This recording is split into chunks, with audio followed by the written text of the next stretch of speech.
Hi friends, pull up a yoga mat. Let's do yoga.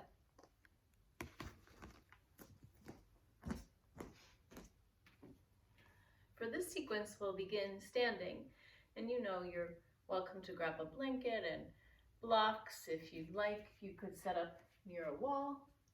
There will be at least one of the postures that we do with the assist of the wall. I will be practicing some poses with blocks and or blankets, or if you have a towel, feel free to use that. Some of this you could do from bed, and we can always improvise and do this from a chair as well. This is a video for a person who has had come to the studio for a private, and then this is her follow-up video. So it's with that practice in mind. So it may be a bit more challenging at times. So if you have questions, be in touch with me and we can figure out how to modify the postures for you. So let your feet come to stand and really press through those four corners and find your balance here. Maybe moving forward and back a bit. Maybe finding inner edge and outer edge a bit. And noticing how you root and connect to earth. Noticing if your hands are open, noticing if your hands are facing side body, and how it might feel best for you in this moment. Gazing to a point that doesn't move, a bit out in front of you perhaps, to encourage your balance. Taking your samastitihi, the place where our sequence will begin. Finding your breathing.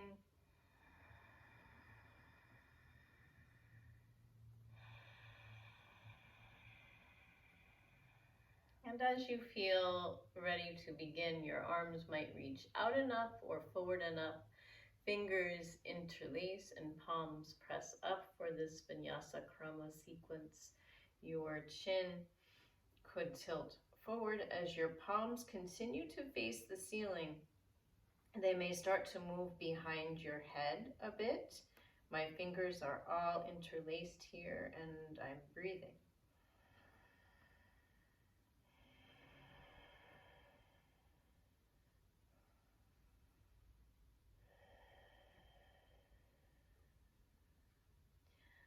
When you feel complete, an inhale will lengthen your arms and an exhale may help you release your hands out and up. These are Hatha Vinyasas. They can be done from a chair or maybe the edge of your bed. Pressing up, we'll take our long arms to one side, gazing up a bit. You can continue gazing to the side, or you might start to gaze up and behind, and then coming center.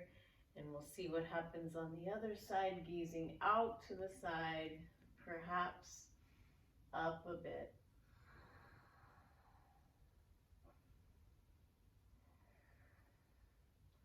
Returning to center, releasing your hands. One more Hasta Vinyasa, arms reaching out and up, fingers interlace, palms to sky, bowing perhaps halfway forward. You can always hold on to a chair and stay here, taking on the shape of numeral 7, reaching your arms out to the side and then overhead twice more, finding your breathing.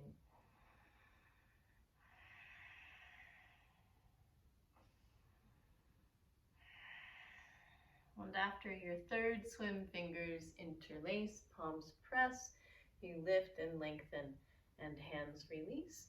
And we'll take it now through the sun salutation. So if you have been with me in other classes and you prefer to modify the salutation with a chair, please do. Tadasana, mountain pose. Extended mountain, lifting the heels, gazing to a point that doesn't move, finding your breathing. Releasing to chair pose, half squat, Ardha Utkatasana, maybe a giant reach with the fingertips forward and the seat back, maybe a lift up maybe your power arms.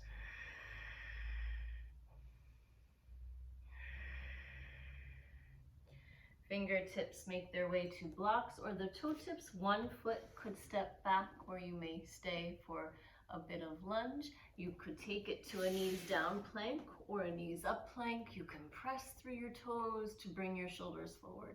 You can lift through your center and push back through your heels, taking it perhaps to a medium plank and then through and forward to your Sphinx, your Cobra variation, your up dog if you practice.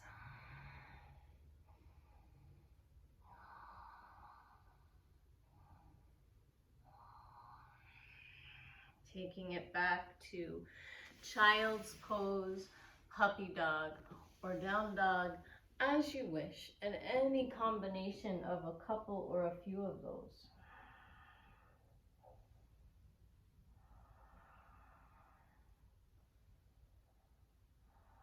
Perhaps lifting your head and heart and walking your cat-like claws to one side of the mat, pushing anything in your way out of the way and releasing on that side.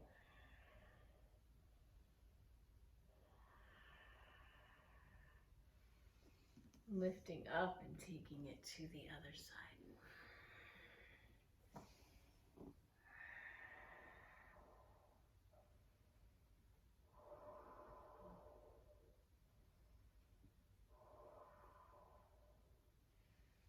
Lifting up and bringing it center, and then finding your way, of course, to the puppy dog if you prefer, or the downward facing dog. Maybe walking it out a bit to allow all of the pieces that put us together a moment to release.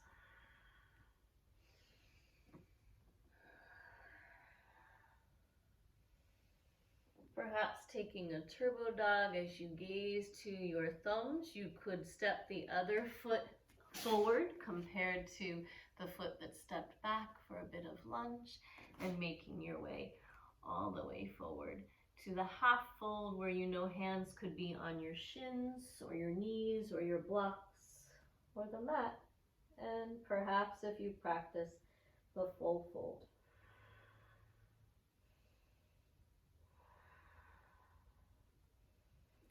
Coming up in steps or finding your reverse swan dive. Back to where we started, Samastitihi, taking it through Tadasana, mountain, extended mountain if you like. The heels rise up with the hands.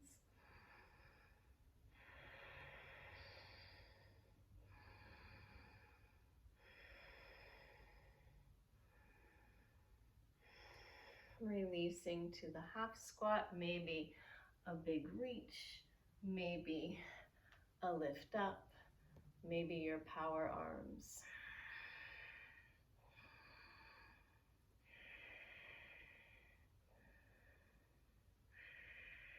Fingertips to the toe tips, the other foot steps back for your lunge, where you then can make your way to the high plank, where we might hold for a bit, breathing to strengthen, to the medium plank, and then through and forward to your cobra, to your up dog, to your sphinx pose, as it works for you.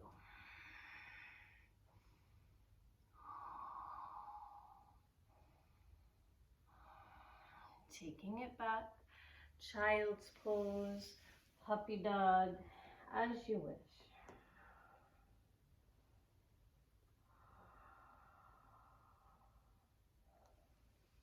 This time, as you prepare to transition to down dog, maybe you'll find your blocks under your hands, just to give us a little boost up and fun in this next position, where you could move a little wider than shoulders width if you like, and if you have anything nearby the mat, you might push it off to the side a bit.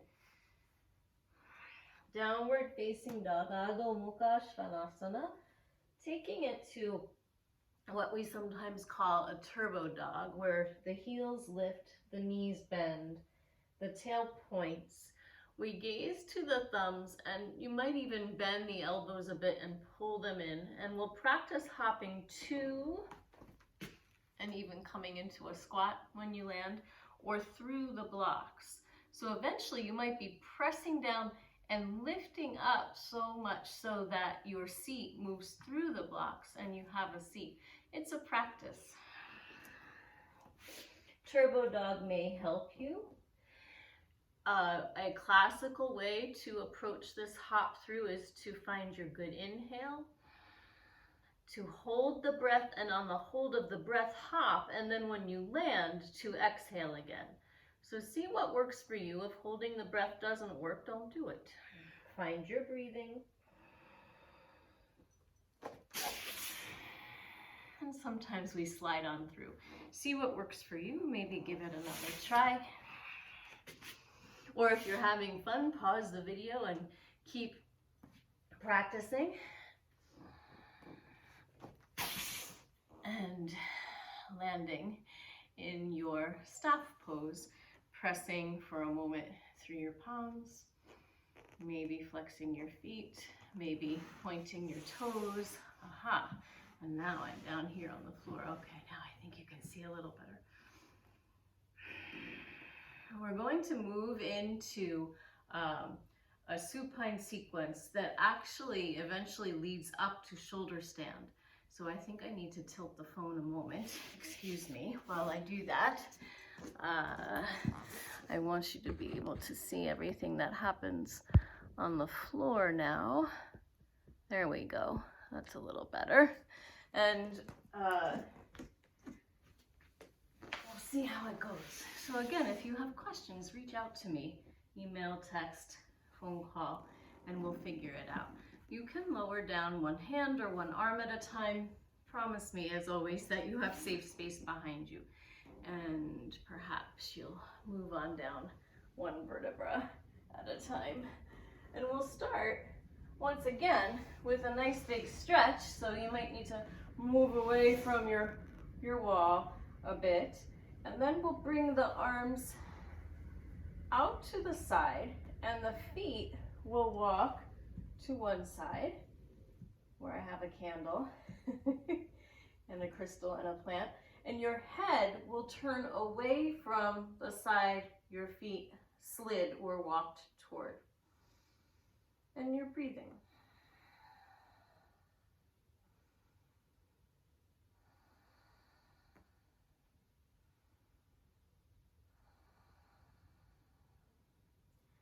When you feel complete, your head comes center and you can slide those feet on over to the other side. My arms are still out like the top of letter T, and my gaze is going over to the direction away from my feet.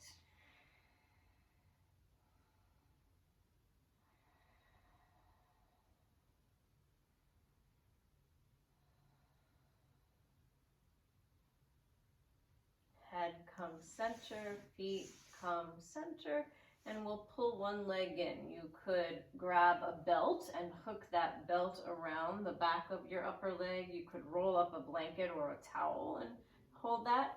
You could find your pant leg. You can find your leg. You can also find the top near your knee or your shin and pull all of that in, and you might even lift your forehead, your nose towards your knee, and then we'll switch sides.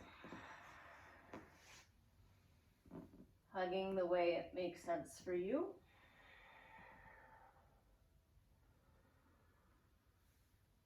And then we'll do both sides. Pulling in, giving a good squeeze. And then let's see what happens if we create what some folks call eye of the needle. However, we'll see about giving it all a big squeeze. So if the big squeeze doesn't work for you, I have an ankle on top of a knee, and I'm giving the big squeeze in. If the big squeeze doesn't work for you, you do the eye of the needle and hold somewhere behind the leg or on top of the leg. With the big squeeze, you might be lifting your head and your heart toward your low leg, and then we'll switch sides. and you're breathing the entire time. So it's a half lotus and a big squeeze in. And again, if you would like some of this broken down for you, be in touch and we'll figure it out.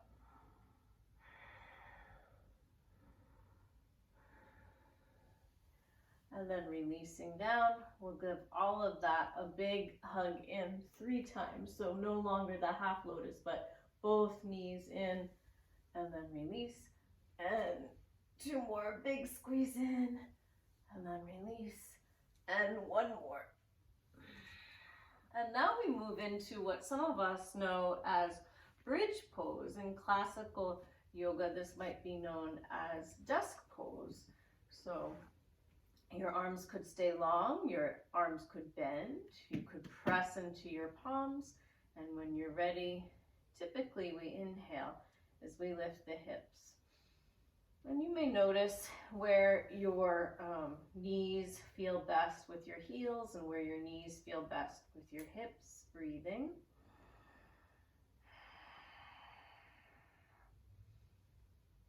Maybe you'll inhale, reach the hands up, fingers interlace, palms could press up above your head. I guess that would be in front of your head. And then they could reach up and overhead as if your palms were pushing toward the wall if you're set up like I am.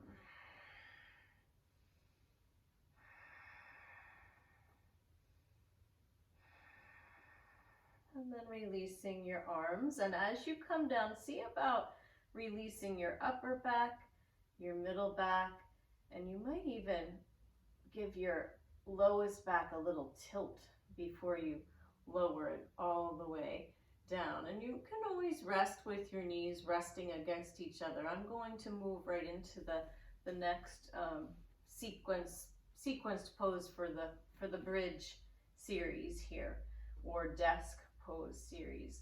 So sometimes we like to align everything, and sometimes it feels better to have a little more space. So you'll see what works for you. Again, your arms can come long, and maybe you'll reach for your heels, or maybe you'd like to interlace your fingers underneath you. And those shoulders may need to scooch in a bit, and you could lift one leg up. You could press through the heel, you could reach through the toes. And releasing.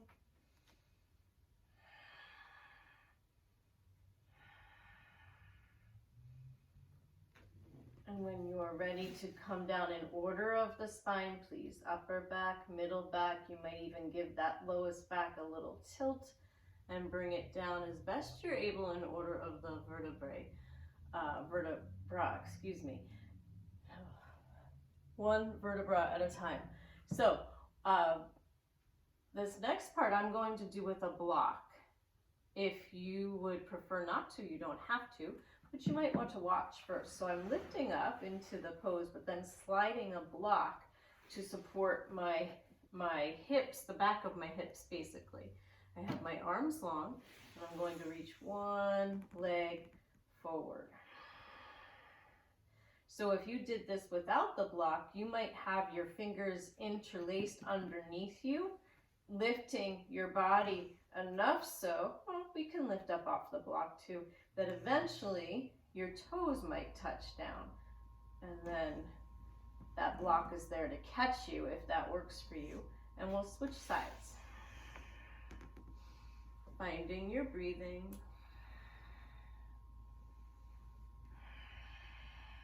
Let's see, I lifted on the other side. Let me see how it works on this side. Just don't let your toes get too cramped reaching for the floor. The block might be there to catch you. Oh, and for all of these postures, if you need to see something, please come down, because we want your head to stay in the middle and your gaze to stay up to the ceiling. So you might see about both legs reaching forward. If you were to do this without the block, let me see what happens here. I think I prefer my fingers interlaced underneath me, but sometimes we can imagine pushing into backs of arms, pushing into palms of hands, reaching the toes forward, and lifting. Maybe you'll even start to lift off the block a little bit if you'd like. If not, no worries, you can stay right on that block. And then releasing down. And we'll reach both hands overhead. Block or not, up to you. Yes, even here we might keep the body lifted without the block. It may be a practice that you'll work on throughout the month and see how it changes.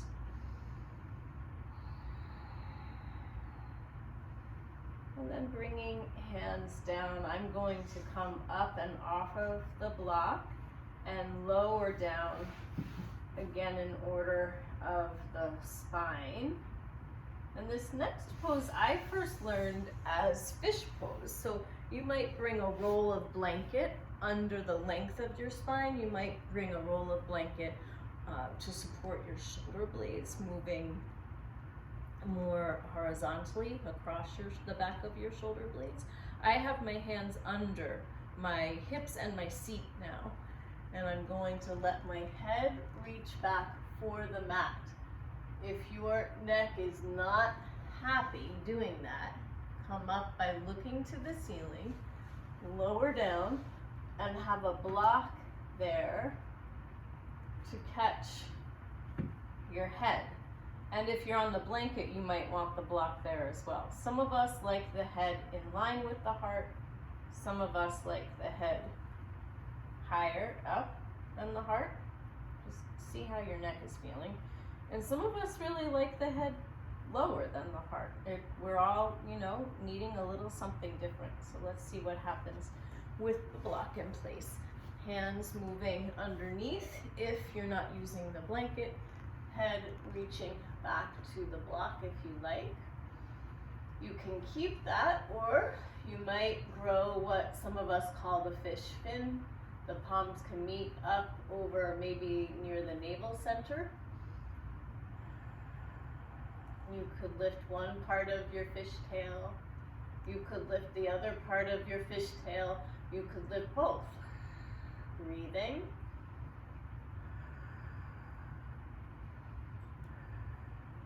Lowering, lowering. Sometimes I even hold on to the outer edge of the blanket or the mat as I look up to the ceiling, and then lower down. Remember if that block is there so that you can release appropriately for you. And this next part, I'm going to bring blocks to the wall. So let me see what I'm doing back here. I have, the molding, and then I guess this bottom part is the shoe molding. So sometimes I put the block up over that molding, and sometimes I keep it down. I just don't want the blocks to go slipping and sliding on me. So you'll see how it works best for you and wherever you're set up. You do not need to use the wall, but sometimes it's kind of fun. I have the blocks wide, and I'm going to bring my feet wide as well for what some of us know as wheel pose or chakrasana pose. So let's see, if I bring my feet wide, my head will come just about, I'm not against the wall with the top of my crown of head, but I am in between the blocks a little bit. I have my thumbs near my ears, my fingertips reaching down, my thumbs are up on the top of the block, and my fingertips are reaching down. Thumbs, remember, near your ears. And what happens here is that our elbows tend to move out, so we might eventually lift our elbows up a bit. I have my feet wide and my hands wide. You'll see where you want your feet and hands. That's the base of your pose, right?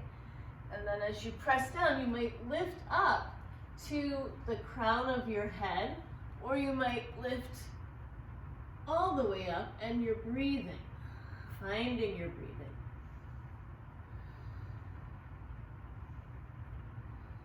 And then when you come down, you promise me you're going to tuck your chin and you can roll down that spine again. And sometimes we need to push our feet forward before we come down to give ourselves some breathing room. So if you wanted to do that again, you might see about this time walking your feet and your hands a little closer to each other. And if you want to come to after school yoga and see the children do that, that can be fun as well. So coming wide if that helps you, lifting up. I have a ponytail in the way, but you can lift to the crown of your head or you can lift all the way up. Maybe your feet will start to come a little bit closer. Maybe you'll see if they want to move. Right now my dry skin on the mat is saying don't move because I'll slip and slide, so that's up to you. Breathing.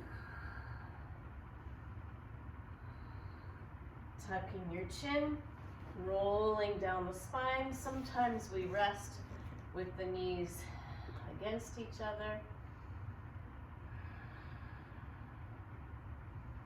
And then we actually move into a second set of desk postures with more space, if possible, to be found in our back bend, only if that feels right for you.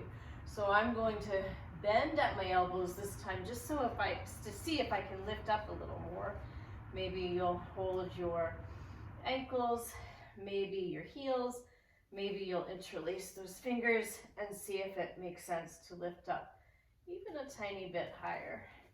And again, you could reach up through heel or toes, one side and then the other. Releasing and lowering down the spine until you rest a moment. Sometimes the knees come together, sometimes not.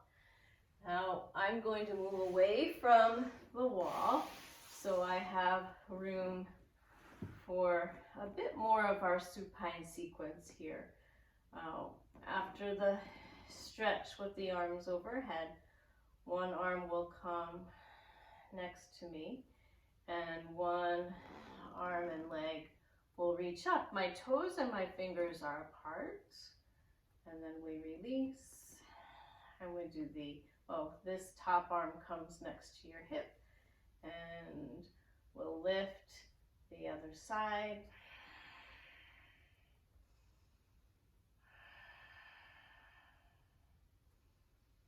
And release, and let's see about opposites, excuse me. So let's do the same arm, but the other leg. And release, and then we'll switch. We'll do the other arm on the second leg.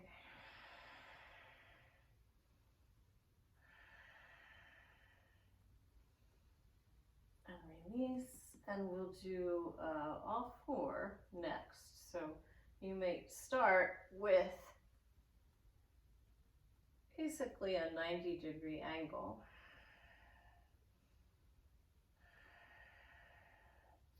And then you could take that angle a little wider so your toes are reaching forward and your hands are reaching back, breathing.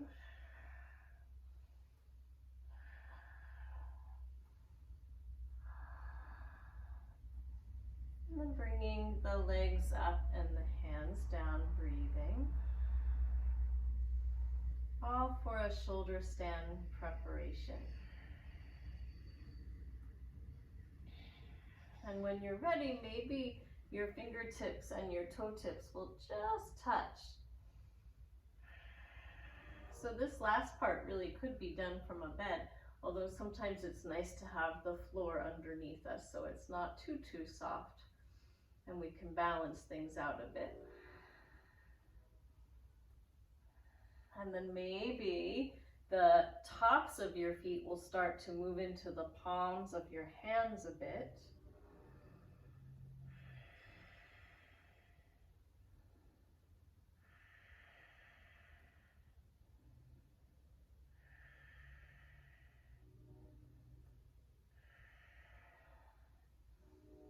And from here, you could hook your big toes with your index finger and your middle finger and your thumb and start to let your feet travel away from each other a bit.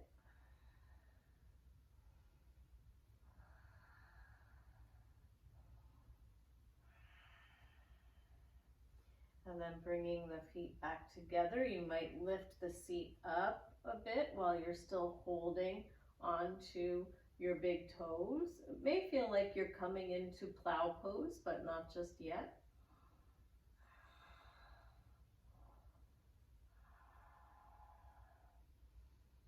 And then releasing down, we'll see about letting one leg come long and keeping hold of the other leg. You're welcome to use a belt to climb up your leg. You could have the belt around near the ball of foot just underneath.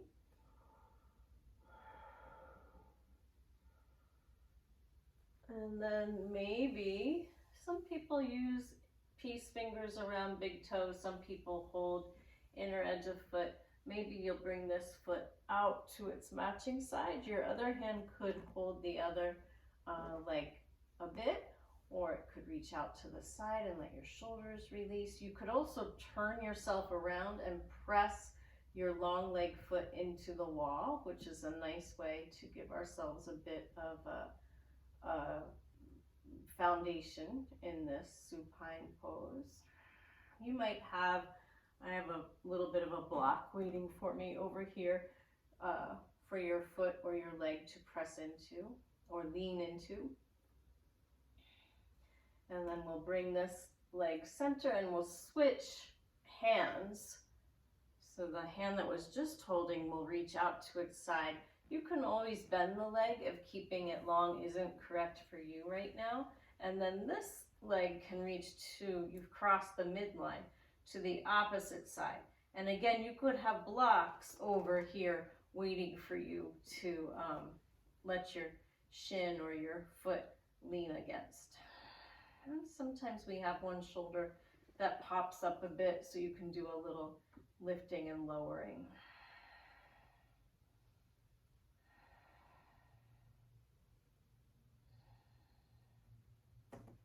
And then bringing this leg center, let's give it a good hug in, and maybe you'll bring the knee out to the side, even the matching side. And then coming center, we'll switch sides, other leg long, other knee might hug in at first, and then you could climb up that leg with your own hands, or you could use a belt. Your nose, your forehead could move towards your leg.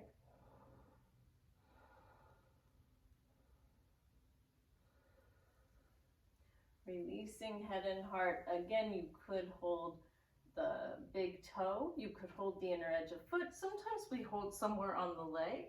This other hand could reach out in line with the shoulder, and you're releasing to your matching side, where you might want to have blocks. Oh, this hand can also press down on this leg. We pop up a bit. You may want to have blocks waiting for you to catch the leg that's reached out to the side, or you may be breathing just where you are.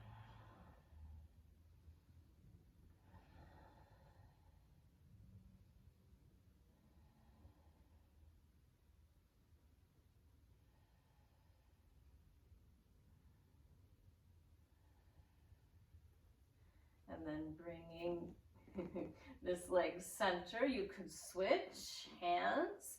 The other hand reaches to the side. Well, I have my block waiting for me over here. Actually, I'm going to push it away a bit and see what happens. So you've crossed your midline. You have a matching arm out to a side. You have another hand holding your leg or your foot or your toe. You might have a block to catch your low leg or your foot, or not.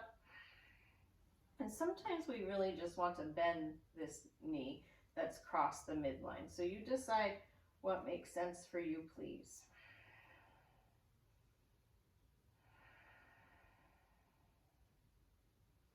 And then bringing this leg center, giving it a hug in. Maybe you'll bring it out to the side again.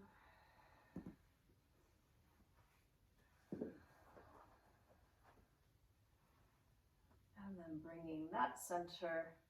Let's see what happens if we bring both arms to their respective sides, and then both feet go to one side, and this hand could catch your toes or hold your foot, or simply just stay down on the floor breathing.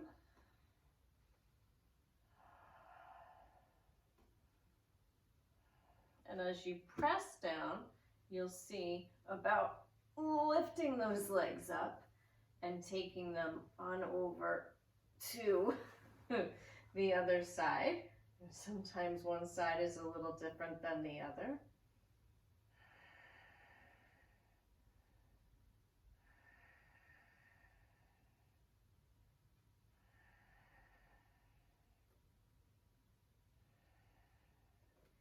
And then pressing down.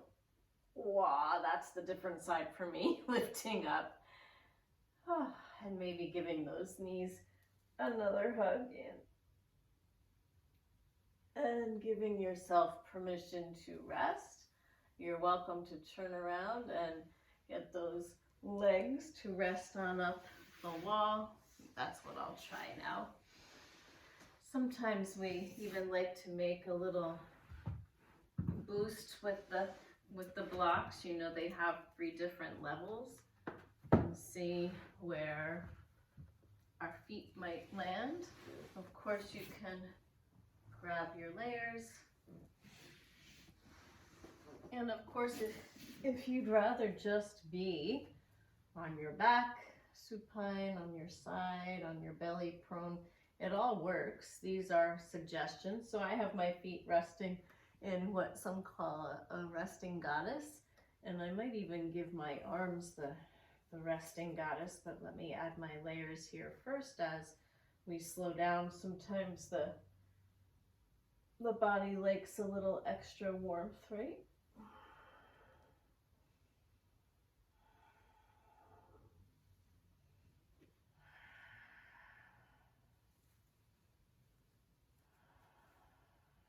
Giving yourself permission to take rest. Some would say this is the time where the body is able to absorb all that you've done throughout your practice. It is not a sleeping time, but from time to time I do hear snoring, so no worries if that's what happens. Perhaps it's a remembering, a relearning we have to give the body rest without sleeping. Or maybe you really need to sleep.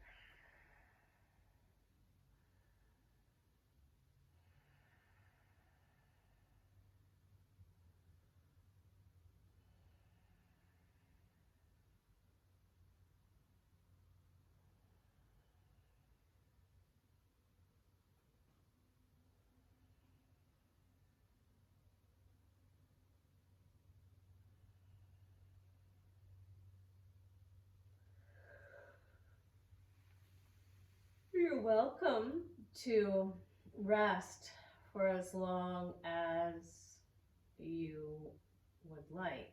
You may pause the video and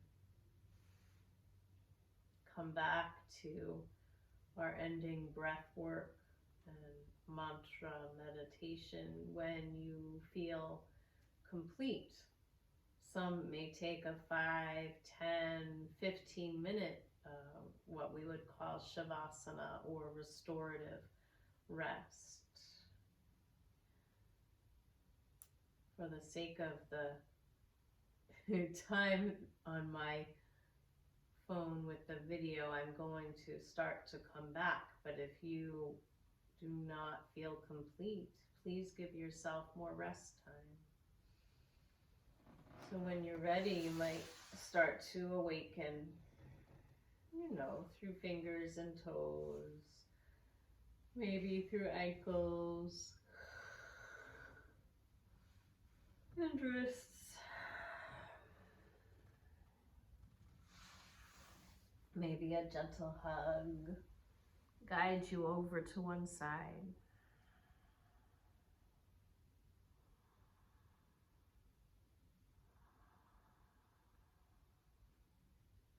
Maybe your top hand presses down to guide you up to your seat. And we'll do a bit of alternate nostril breathing to help us find some balance in the brain now that we've worked on balancing the body with our postures. I was taught to use my right hand. You can use your hands the way you wish. And I was taught to take a mudra, so my index and middle finger come in, my ring and pinky stay out, and my thumb closes right nostril to breathe out left. Breathe in as you're ready. Close, pause. When you're ready, breathing out right. Breathing in as you're ready. Close, pause, continuing out through one nostril, then in. Closing, pausing out through the next nostril and then in. Maybe a couple more at your own pace.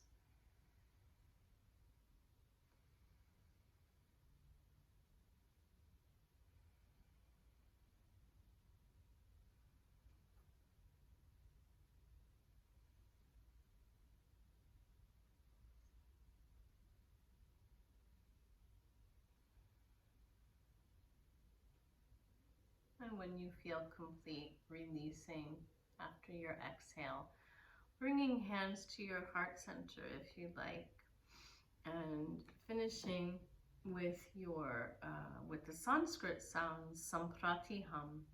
The present moment is my true self. Sampratiham. After inhale as you wish. Sampratiham. Sampratiham.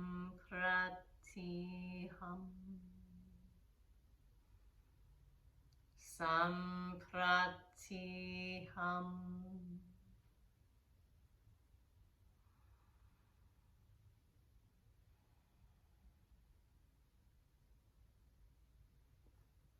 I want to read to you a bit of the translation about Sampratiham, but I need my glasses to tell you more.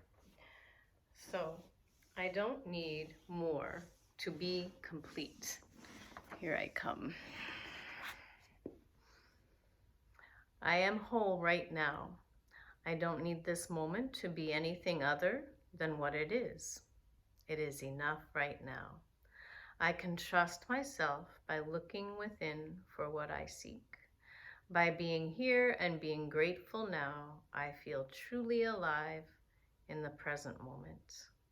I can appreciate the joy of simply being here. If something feels missing in your life, it might be you. Your presence is your power. Sampratiham. Until next time, friends, be well.